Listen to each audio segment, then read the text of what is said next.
Hey y'all, and welcome back to our channel.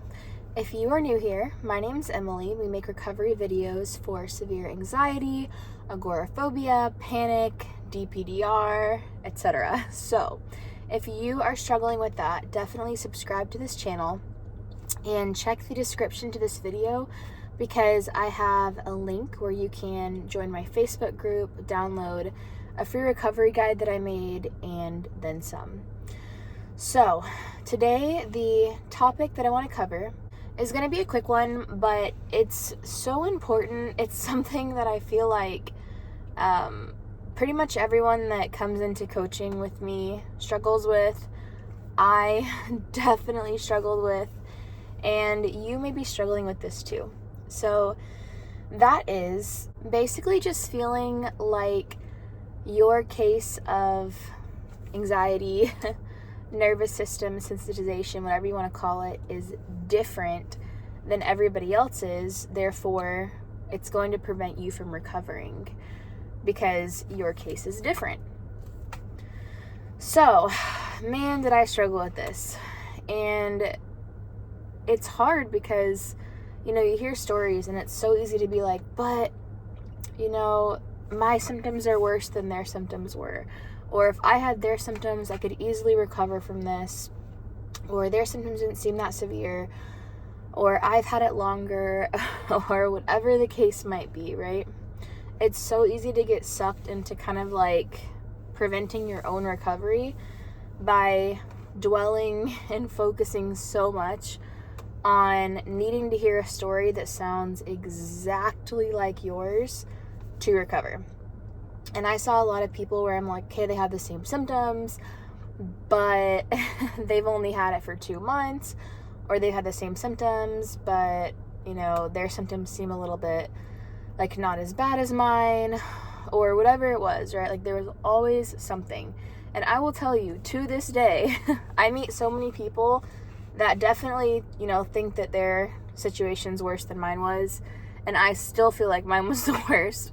And that's normal, and you probably do too, because you're the one going through it, and I was the one going through it. And there's just so much that's unseen, And I can sit here and tell my story. I have a long video that kind of explains it, but it does not explain the depth of how bad things were for a very long time, and you too. So I don't want you to get stuck in comparing yourself to others, needing to hear an exact replica of your story, given with the same exact emotion and depth and everything else for you to think that you can recover. So, for example, there's a lot of people that I run into that are like, well, their symptoms are all physical and mine are all thought-based. And if I had physical, I'd be fine. And I feel like I'm going crazy. I don't hear enough about the thoughts. Or on the flip side of the coin, I hear, well, I don't have any mental anxiety. It's all physical. Something's wrong with me. And then that leads you, or can lead you down the health anxiety path, So I just wanted to kind of bring that to your attention and to the front of your mind if that's something that you are struggling with, because it will hold you back in recovery.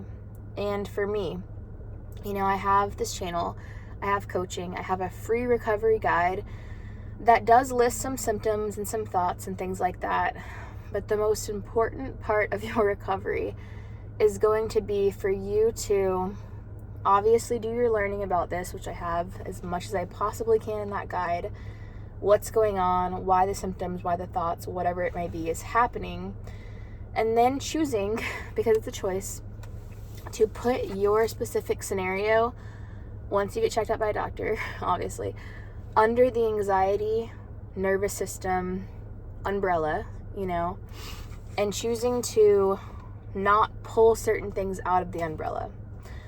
Because I know for myself, I started pulling out symptoms. I was like, okay, I can accept that the heart palpitations and the sweating and the insomnia and the nausea or whatever is anxiety, but I can't accept the derealization because it feels like I have dementia or whatever it was, there was always a symptom that I had pulled out that I was adding extra focus on.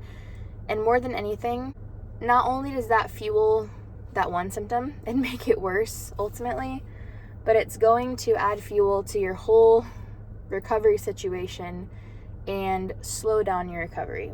So what I'm saying again, just to reemphasize here, is you've got to put all of your symptoms, even the stuff that you don't think is anxiety, like chronic fatigue. That was something that I dealt with. That's something that a lot of people deal with. The wired feeling, sometimes paired with the chronic fatigue, the derealization, whatever it is, putting all of those symptoms under one umbrella, minimizing your problems into one, combining your problems into one.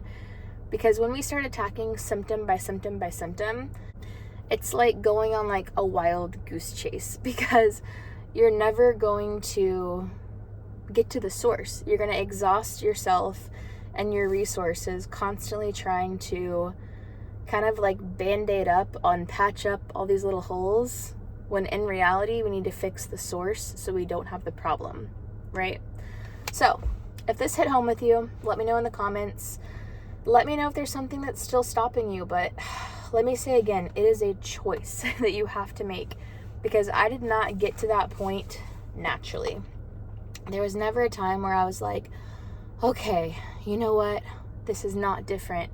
I just had to choose to make the conscious decision and redirect my thoughts every time that my mind went to, is this different? Is this damage from long COVID that's I'm never going to recover from?